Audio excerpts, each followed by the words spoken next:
Bueno, hoy les vengo a hablar de el Suicide Squad, pero no les estoy hablando del Suicide Squad de la película que se estrena esta semana, si están viendo el video en la semana que salió, aunque para qué mentirlo, es un oportunismo absoluto de mi parte, ni tampoco del Suicide Squad de la película horrible que se estrenó hace un par de años, sino del clásico Suicide Squad de John Ostrander. Quiero hablarles un poquitito de por qué es una propiedad tan fuerte, cómo es que inspiró estas dos películas a su manera, y después algunas cositas más que se desprendieron de ahí que me parece que son dignas de mencionar.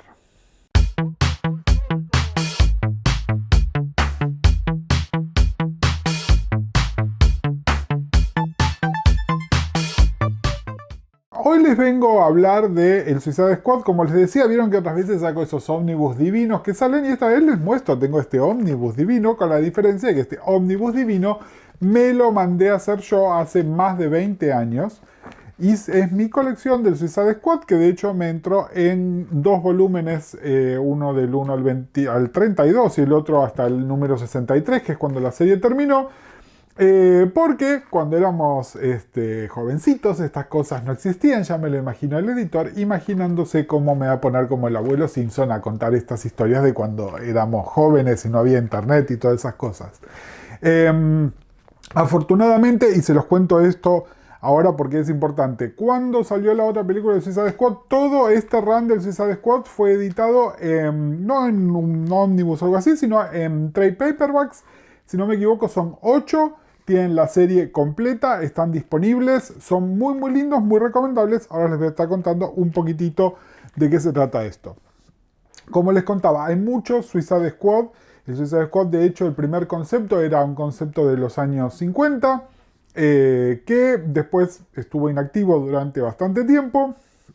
Y como su nombre lo indica, se trata de un escuadrón suicida, es decir, un escuadrón donde van agentes a cumplir con alguna misión, pero no se sabe cuántos o quiénes vuelven, ya que se trata de equipos de gente que es desechable, por decirlo de alguna manera. Bueno, el tema es que años 80, post-crisis, la crisis se consideraba entonces, se considera hoy también que en muchos aspectos, por todo lo bueno que trajo, era como muy limitante también, es decir, cerró un montón de puertas, un montón de conceptos se vieron restringidos y entonces, un añito después, estuvo la idea de hagamos un evento similar, pero que en lugar de cerrar el universo DC, abra el universo DC, presente algunos nuevos conceptos y propiedades y establezca como nuevos comienzos para varios personajes. Ese evento es un evento que se llamó Legends.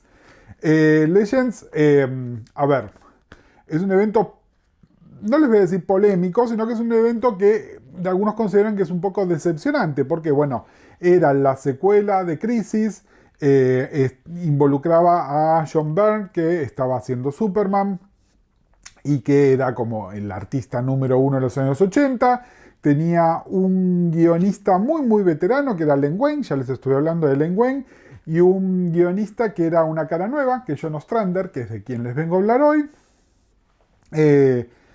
Y de alguna manera hay unos minions de Darkseid, hacen que los superhéroes empiecen a tener como muy mala prensa, una mezcla de manipulación de los medios, el rol de los medios, y de control mental. Y bueno, de eso pasan un montón de cosas. Entre ellas termina la serie de la Justice League anterior y se lanza la Justice League International. Es de alguna manera la primera aparición en el universo DC de la nueva Wonder Woman de Pérez. Se lanza la nueva serie de Flash. Y se presenta un concepto nuevo, que es el concepto de el Suicide Squad, que debuta en las páginas de Legends. Si se fijan en alguna paginita de Juju y le hablan del Suicide Squad, van a decir primera aparición es en Legends no sé cuánto. Por eso también hay medio un tema con quiénes son los creadores, y de hecho a veces se le da algo de crédito al ladri de Byrne por haber sido creador. Pues no, mi ciela, el creador de esto es John Ostrander, y un artista del que les voy a estar hablando en solo un minuto. ¿Van a saltar los coleccionistas a gritar por la borrada que hiciste de armarte un Siempre saltan a coleccionistas. ¿Y sabes qué? Primero que me la soban. Y además, nada, está divino. Y yo tengo mis numeritos de Suicide Squad impecables y listos para sacar de mi biblioteca cuando quiera. ¿Cómo vas a hacer eso? ¿No ves que son coleccionables, Gustavo? It's beautiful. Ok.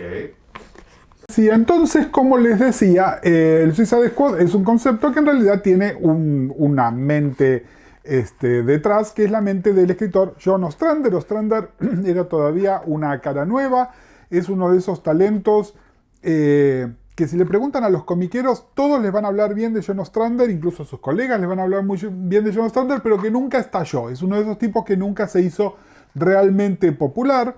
Entre otros motivos, probablemente porque su escritura es altamente política, muy, muy altamente política, en una época donde además era bastante cargado todo lo que pasaba. Es un chiste recurrente que en todos los cómics, especialmente los de DC de esta época de los 80, como que el coprotagonista en todos era Ronald Reagan, no siempre favorablemente, no era como, uy, qué honor, señor presidente, sino más bien como el tipo que estaba moviendo los hilos por atrás. Los invito a escuchar Distinguida Competencia, que es el podcast de 9 paneles que hacen mi socio Tomás Corsi con Gonzalo Ruiz, donde recorren esta época de DC y cada vez que abren un cómic, sea el Suicide Squad, de Doom Patrol, de lo que sea, se encuentran con Ronald Reagan y hacen medio como un chiste al respecto. Pero es cierto, de hecho acá aparece... y McDonnell estaba casado con una guionista también que se llamaba Kim Yale. Kim al principio aparece acá como una especie de colaboradora sin él, pero a partir del número 10 o 12, una cosa así, efectivamente se transforma en la co-guionista hasta el final de la serie con Ostrander. Y él tiene una historia bastante trágica, muy muy joven, falleció, así que Ostrander es un viudo famoso. Kim era muy talentosa y de hecho algunas cositas que les voy a contar que tienen que ver con el uso de personajes femeninos en esta serie se le deben a Kim Yale. Acompañándolos a Ostrander y Yale, como les decía, aparece acreditado un poquito más después, estaba el artista Luke McDonnell y el entintador Karl Kessel. Kessel era el entintador de Legends también, y de hecho está por un tiempito y después se va. Y les quería hablar un poquito de Luke McDonnell. McDonnell es un artista... No es un artista querido, es un artista que laburaba bien, que tuvo la mala suerte, si se quiere, de haber sido el artista de lápices de la última era de la Justice League, la Justice League Detroit. Los invito a ver el video donde hago el recorrido por los ómnibus de la Justice League, justo antes de que pasara a ser Justice League International, que no es una época bien considerada de la Justice League.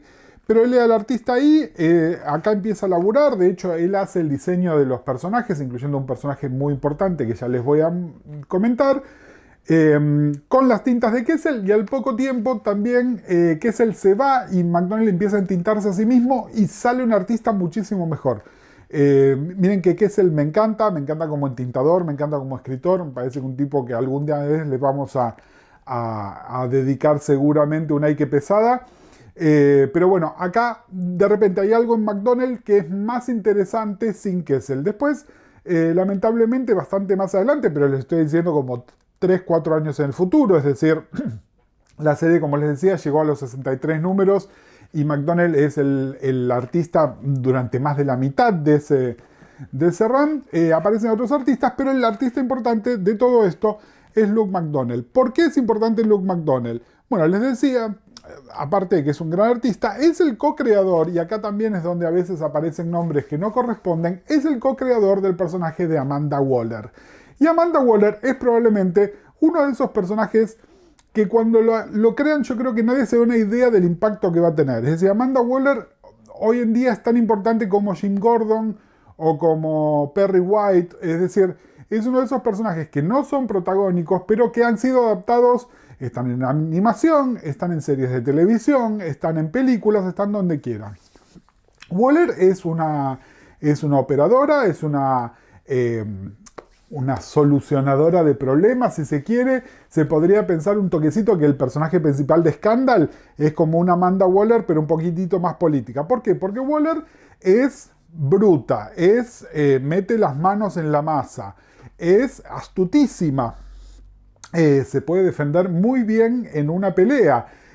Nada, es una mina que hay que tenerle miedo, es una mina que va y le hace frente a Ronald Reagan, es una mina que va y le hace frente a Darkseid, es una mina que le hace frente a Batman.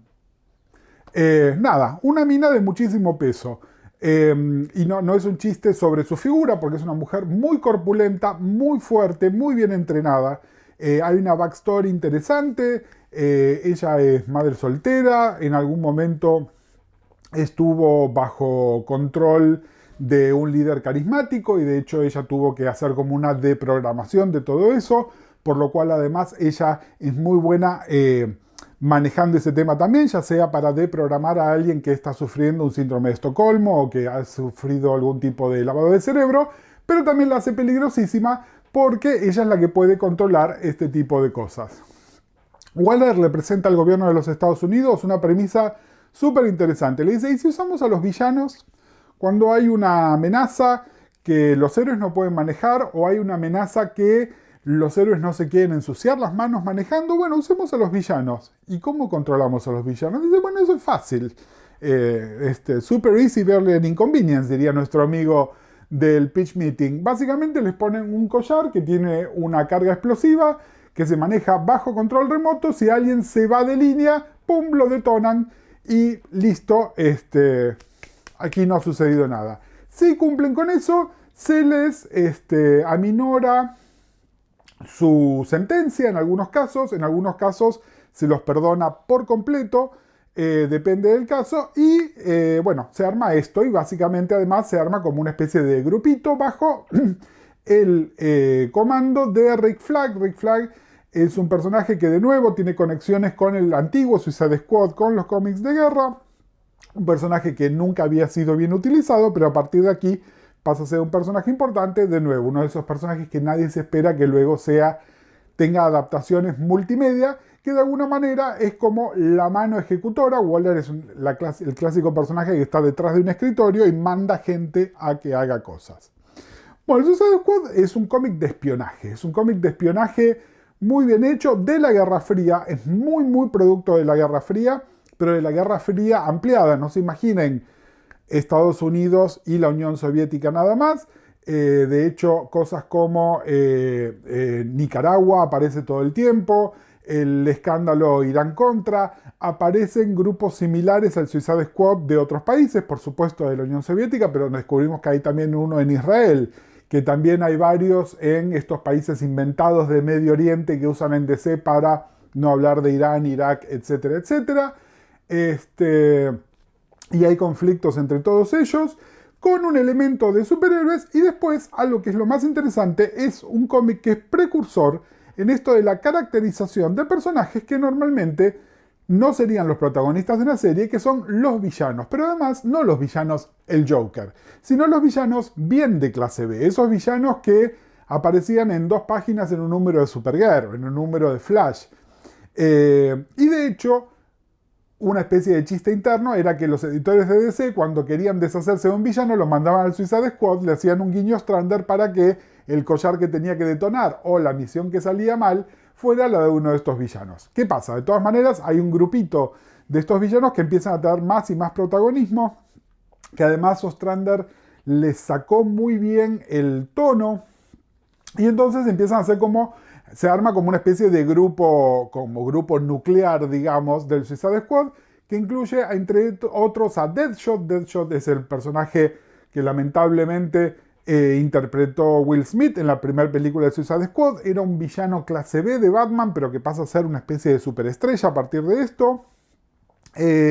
Aparecen algunos personajes que no necesariamente eran villanos, pero que estaban en una línea medio rara, como el personaje de Bronze Tiger, y personajes que eran abiertamente héroes, pero que habían perdido un poquito el rumbo, como el personaje de Vixen, que venía de la Justice League esa que les dije que estaba tan mal posicionada anteriormente.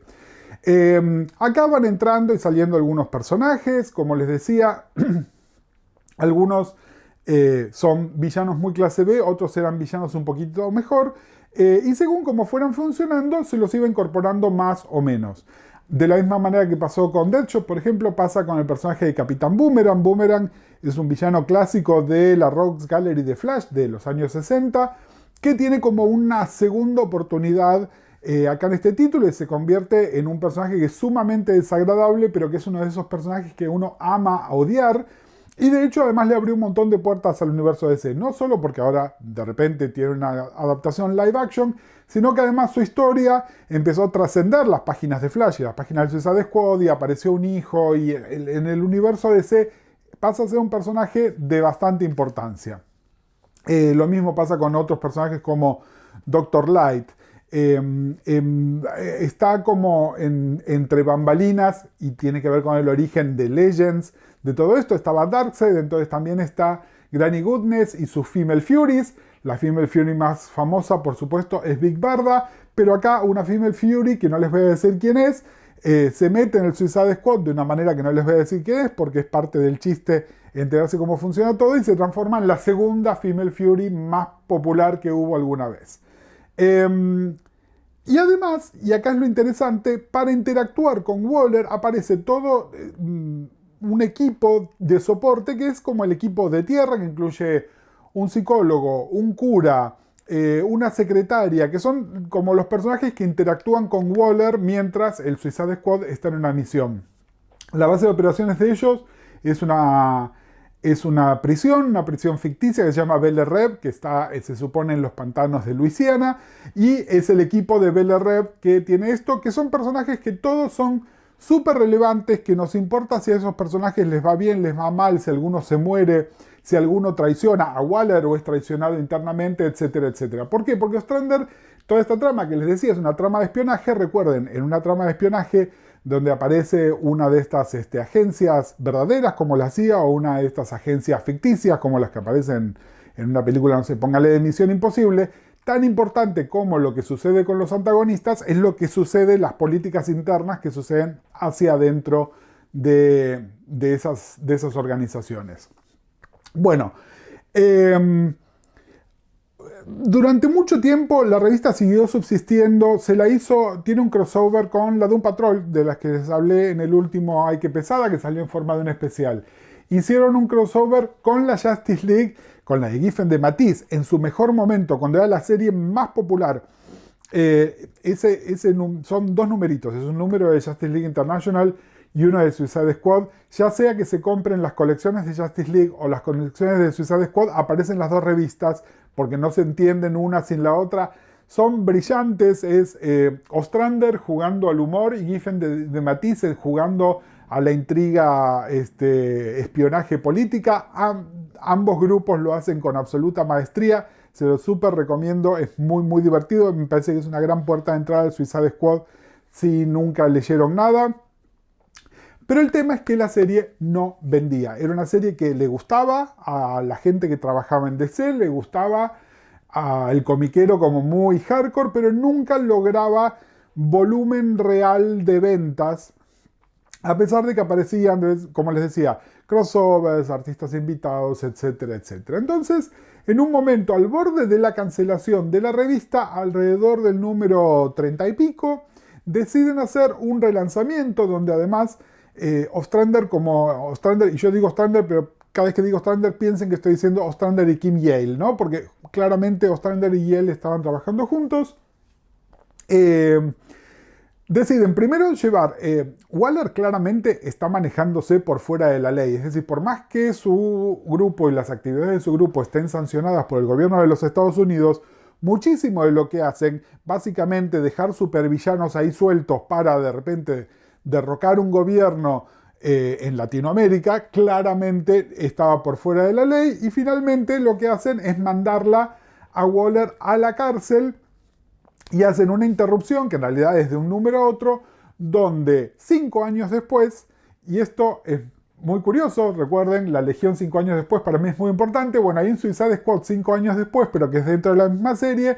A Waller la tienen que ir a buscar de la cárcel para que forme un nuevo grupo, y se forma un Suicide Squad nuevo que vuelve aún más a sus raíces de espionaje, porque es un Suicide Squad de civil y que hace operaciones que es de lo que se llaman Black Ops, que si leen cómics que tienen cosas de espionaje saben bastante de esto, que son cosas que son claramente gubernamentales, pero que se hacen sotoboche y por debajo del escritorio, y que nadie se hace cargo de que efectivamente están trabajando para el gobierno de un país. Bueno, la llaman a ella y para, así, la forma más descarada de decir, cómprennos, el que de alguna manera facilita todo esto y la saca a Waller de la cárcel es Batman. Por supuesto, hay uno de estos entretenidísimos enfrentamientos entre Amanda Waller y Batman. Como les decía, vieron que Batman se supone que no tiene pares. Bueno, una de sus pares es sin lugar a dudas Amanda Waller. Son unos números divertidísimos. Acá entra también a la serie, ya había entrado un poquitito antes, pero toma aún más protagonismo y en algo que es muy divertido para los lectores argentinos, el personaje de Poison Ivy. Ivy ya había aparecido en la serie, recuerden, esta es Ivy, fines de los 80, principios de los 90, es antes de la Ivy ecoterrorista, es antes de la Ivy bisexual que está con Harley, es la Ivy que todavía es medio como una villana de Batman que no está del todo desarrollada. El tema es que en estos 5 años que Waller estuvo desaparecida, Ivy se las tomó a un país no identificado en Latinoamérica, hipnotizó al dictador que tenía a cargo a ese país y se transforma en la líder espiritual del pueblo, haciéndose llamar Evita. Más allá... Acá lo tenemos al editor que está... Esto es verdad. This happened.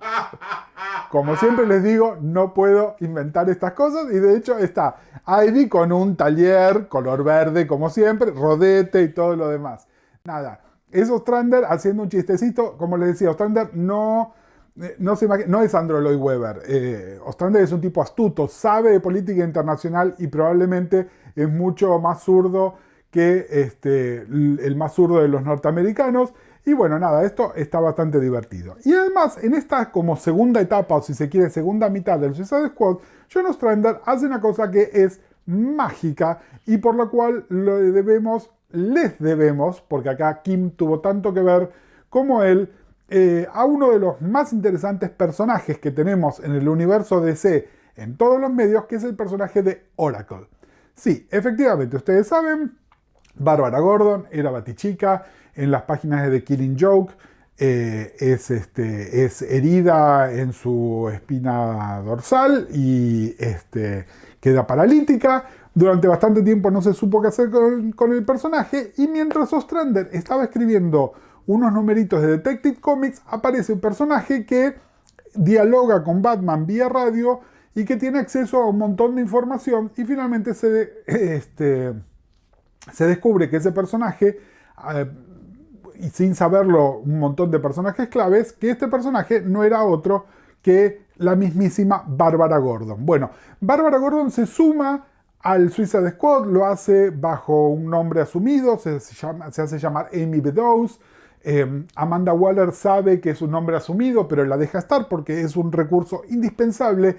Y Oracle, tal como ustedes la imaginan, la Oracle que después pueden haber disfrutado en las páginas de Batman, obviamente en las páginas de Versus Prey, bueno, esa Oracle es una idea de John Ostrander y Kim Yale, y de hecho hay incluso también una resolución al trauma que ella tiene con el Joker, un montón de cosas riquísimas.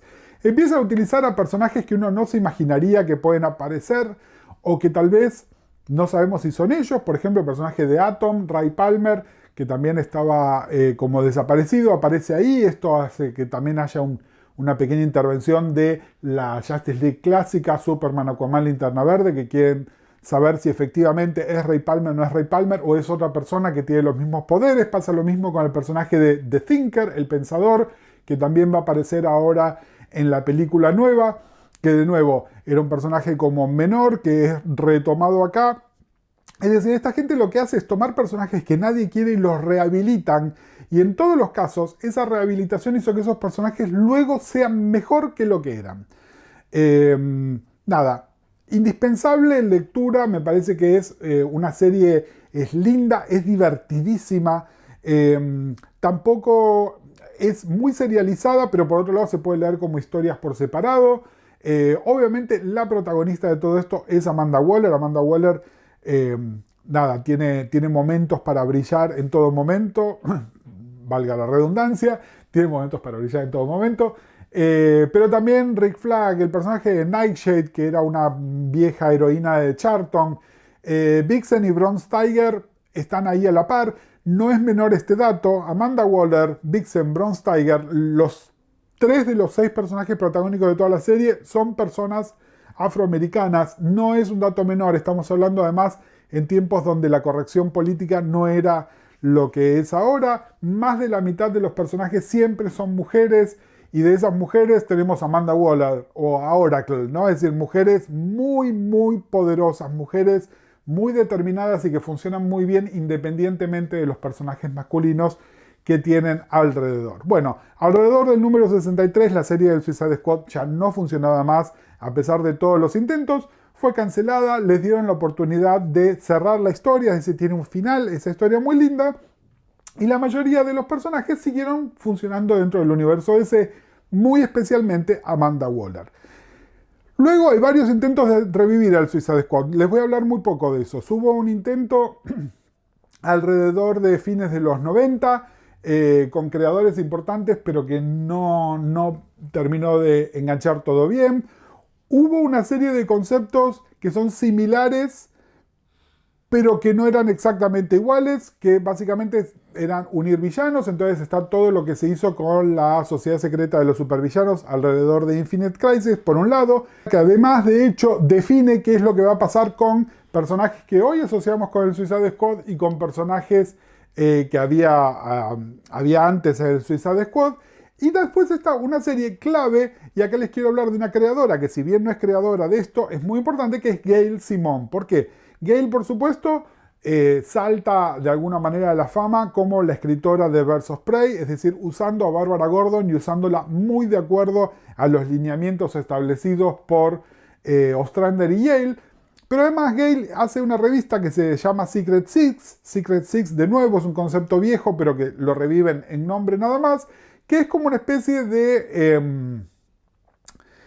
es como una telenovela de supervillanos. Imagínenselo así, con un elenco como mucho más chiquito que el Suicide Squad y un poquitito más establecido, más fijo, donde estos personajes, que no se consideran a sí mismos del todo supervillanos, sino como que son gente de moral dudosa que comete crímenes, pero es decir, supervillanos, y sus relaciones. Es una serie muy querida por la gente que, al igual que el Suicide Squad, nunca terminó de despegar. Fast forward a los nuevos 52 y reviven al Suicide Squad, y acá lo que hacen es llenarlo de superestrellas, principalmente de quienes hoy discutiblemente, o por lo menos era hace unos años discutiblemente, el tercer personaje más popular de DC, que es Harley Quinn. Y entonces acá es donde sí aparece el Suicide Squad que ustedes ven en la primera película, por lo menos, con Harley como muy protagónica. Conceptos o partecitas de esto también lo pueden ver en la serie animada de Harley Quinn, que se la súper recomiendo, especialmente porque además aparece el personaje de King Shark, que ahora va a aparecer en la película con una caracterización que es bastante parecida, que en gran parte se la deben a Gail Simone en la serie de Secret Six, porque todo tiene que ver con todo. Y de alguna manera se transforma en una propiedad muy valuada dentro de DC, al punto que, como les decía, se está por estrenar la segunda película, que es como una especie de reboot de la primera película. No sabría decirles. Le tengo fe a esta película. La anterior me parece una garcha, no se los voy a negar. Pero bueno, por ahí esta está buena. El director, obviamente, lo conocemos por las películas de Guardians of the Galaxy que me gustan. Hay una elección del elenco que está bastante buena, y obviamente todos esos personajes, vieron que tiene un elenco enorme. Está bastante claro que para el final de la película menos de la mitad de esos personajes van a haber sobrevivido, y esa es la gracia, ¿no? Entonces se pueden dar el lujo de tener un cameo de algún actor bastante importante para matarlo a los 2 segundos.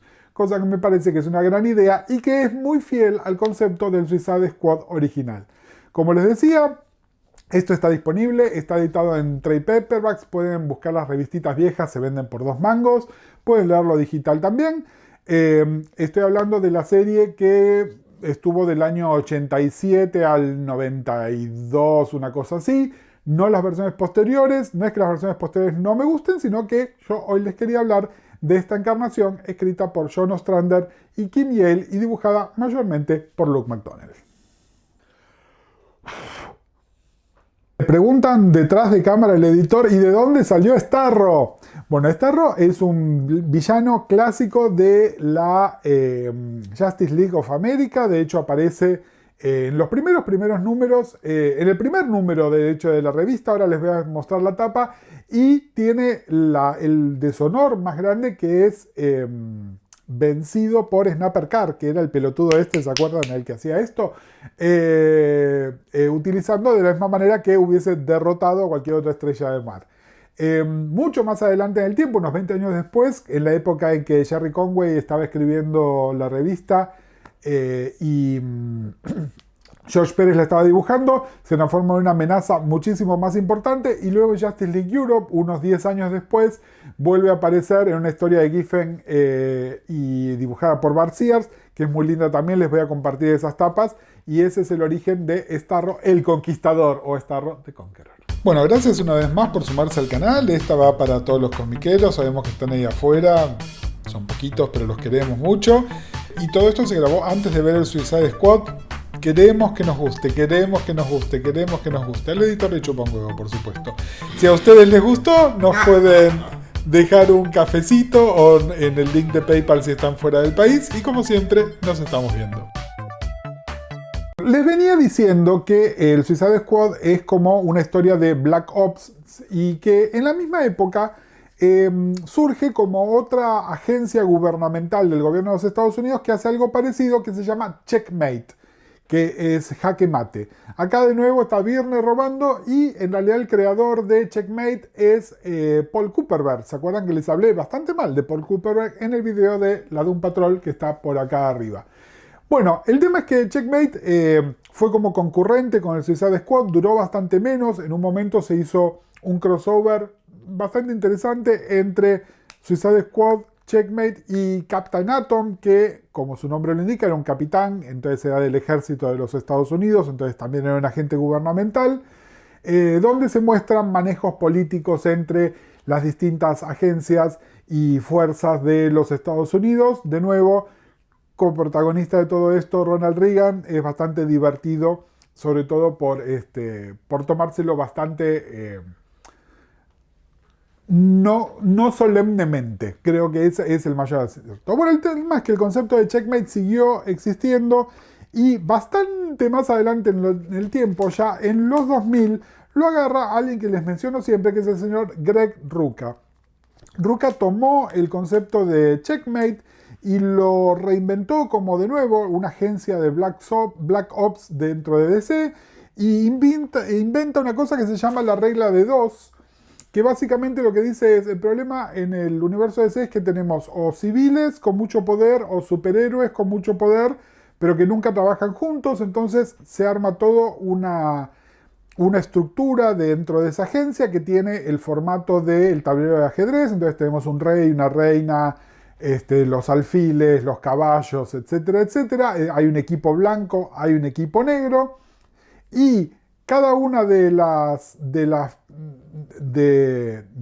piezas, digamos, tienen un personaje superhumano y un personaje que no lo es.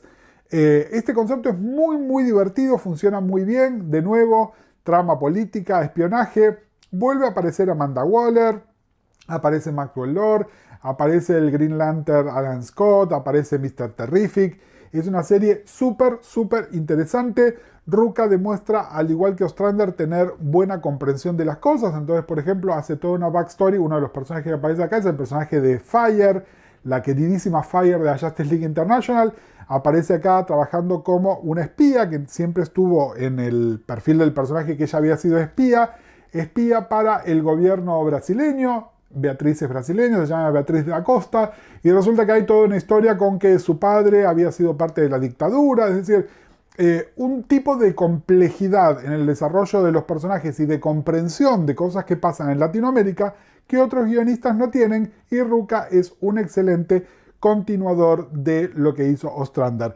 La serie completa de Checkmate no duró nada, porque como siempre estas cosas gustan mucho pero venden poco. Está editada en 2 libritos, este es el 1, está editado en el 1 y el 2, y tiene la historia completa de Rucka. Se la súper, súper recomiendo.